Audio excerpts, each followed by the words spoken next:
January, we have spent week after week in the book of Matthew looking at all of the accounts where Jesus preferred the marginalized in the empire, who preferred to care for those who had been harmed by the system that discarded them.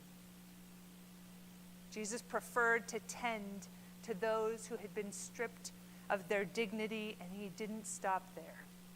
But he restored that dignity, healed those wounds, and advocated for a place where there was no such as an outsider, a foreigner, a stranger. And he called it the kingdom of heaven, where there was tension between the interests of the powerful and the interests of the powerless. Jesus sided with the powerless. When there was a choice to be made whether to arm his movement with more weapons, Jesus chose nonviolence. So let us sit with that. When the laws on the books allowed for the assault and the murder of the powerless, Jesus stood with them, time killed by the political apparatus.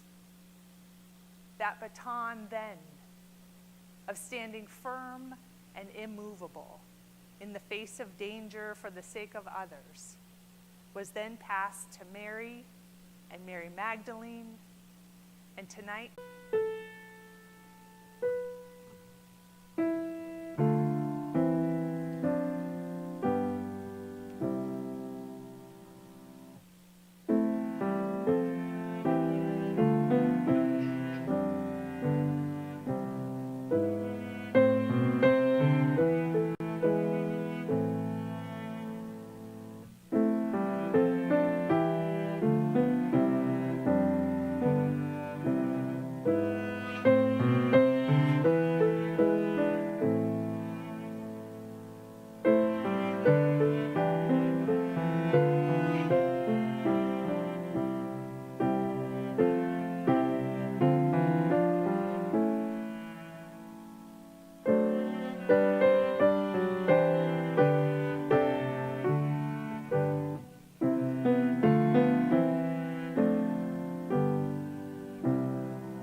Father's Lament, first from the year 33 CE, with a son named Jesus, and second from the year 2023, with a son named Uzi. Pilate saw that he was getting nowhere and that a riot was starting, so he took water and washed his hands in front of the crowd. "I'm innocent of this man's blood," he said. "It's your problem."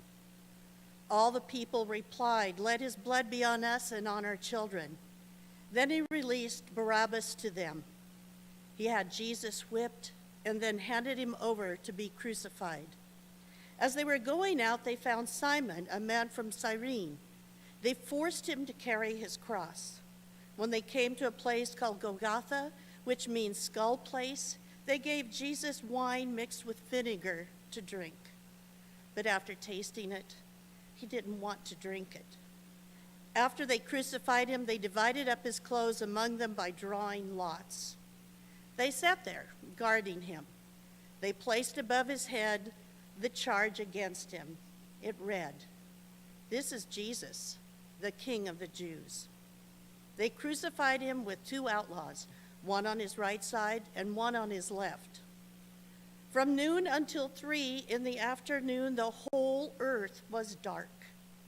At about 3, Jesus cried out with a loud shout, "Eli, Eli, lama sabachthani," which means, my God, why have you left me?"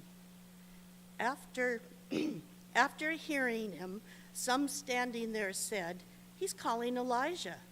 One of them ran over, took a sponge full of vinegar, put it on a pole, and offered it up to Jesus to drink.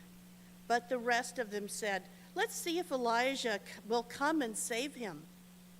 Again, Jesus cried out with a loud shout. Then he died. Look, the curtain of the sanctuary was torn in two from top to bottom.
I'm about to be as open, raw, and real as I can be. Since losing Uzi on May 24th, I'm not the same person. Daily fight all 5 stages of grief simultaneously. Unless you've lived it, you'll never expect that denial and acceptance can coexist. I wake up every morning hoping that this is a dream, that it's May 23rd and I'm just off to work like every other day, and when I get home, all my children will be there. I accept that that is not the case. that my life is forever going to have a void that I cannot fill. I'm depressed and angry. Sweep it under the rug simply because it wasn't them who lost a child. I scream and I bawl when no one is around, hitting every single "what if?" or "I should have." Why couldn't I have gotten there earlier? Why did we send him to school that day? Why me? Why Uzi? Why us? Everyone says, talk to someone. But who do you talk to? I know and I understand that I was raised in a time where you don't talk about your emotions.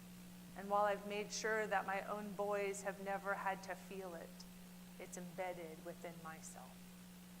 I have some of the best friends in the world, but I cannot talk to them.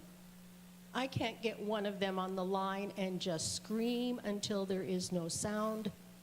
I can't break down in front of them until the tears no longer flow and the shaking stops. But I'm tired. I'm so freaking tired. All of this grief makes me feel like it's an elephant sitting on my chest every minute of every day.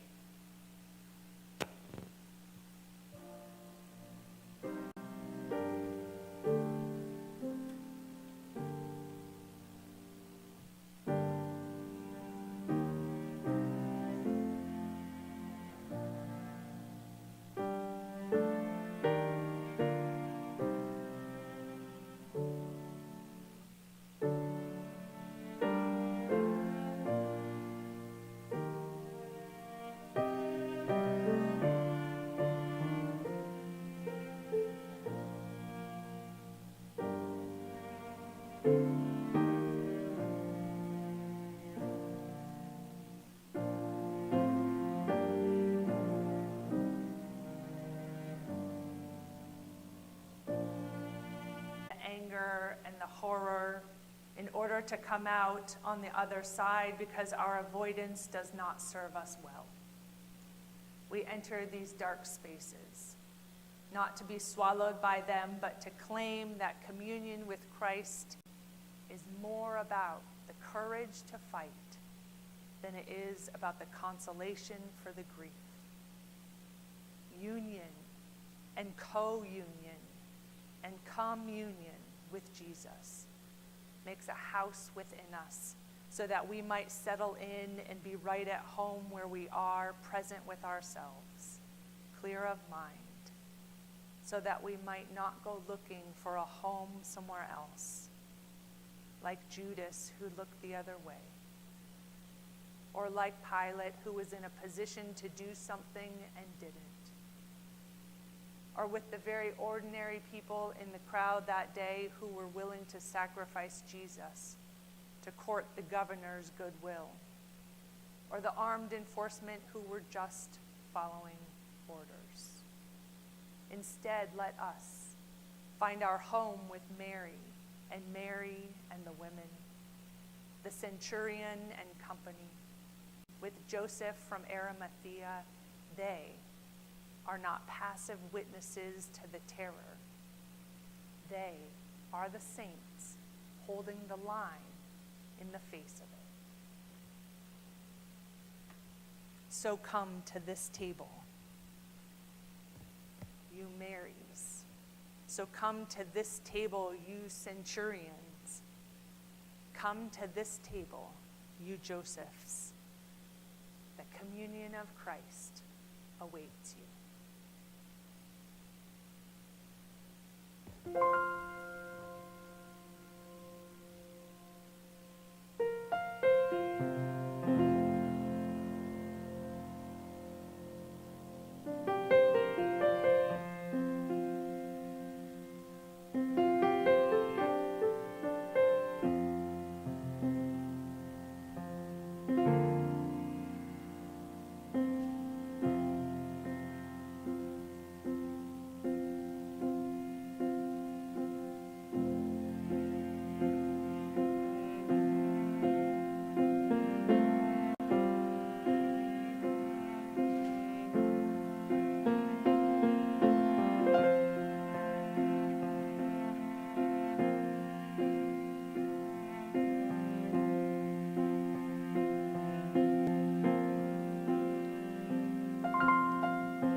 everything hurts.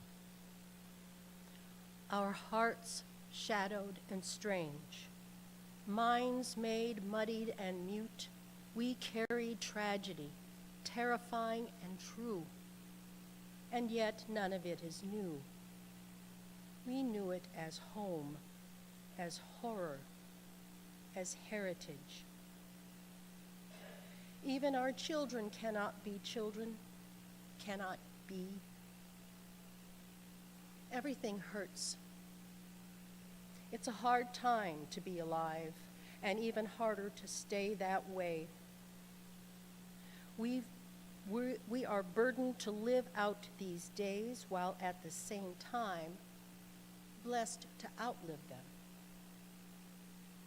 This alarm is how we know we must be altered, that we must differ or die, that we must triumph or try.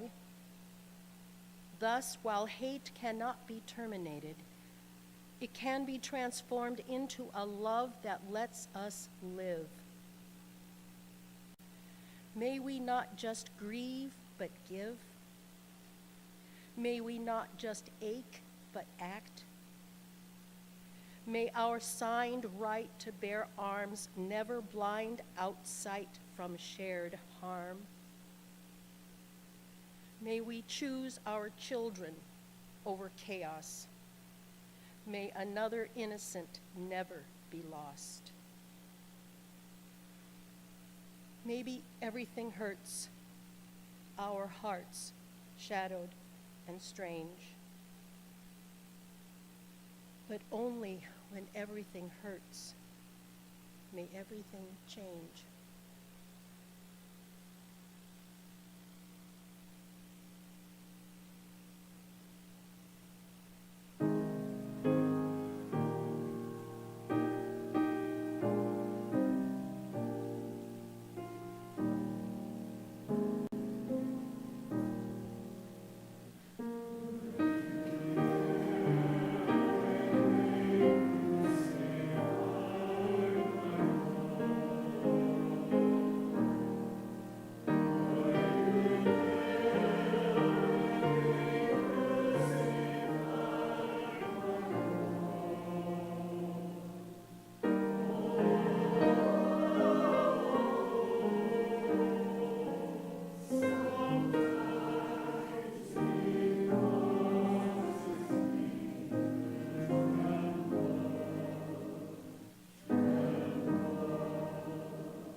A modern day passion for Jesus and for Uzi. 23 flames. 19 for the children of Uvalde. 2 for the teachers. 1 for the young adult. and one Christ candle. Each and every one, all 23, extinguished far too early, far too violently, surrounded by far too much despair. All of them with the light of Christ still in them. Let us be a church tonight that feels as her own the anguish, the distress, and the suffering of the people, so that we might be a part of the authentic church of the redemption. Let our aching resurrect as action.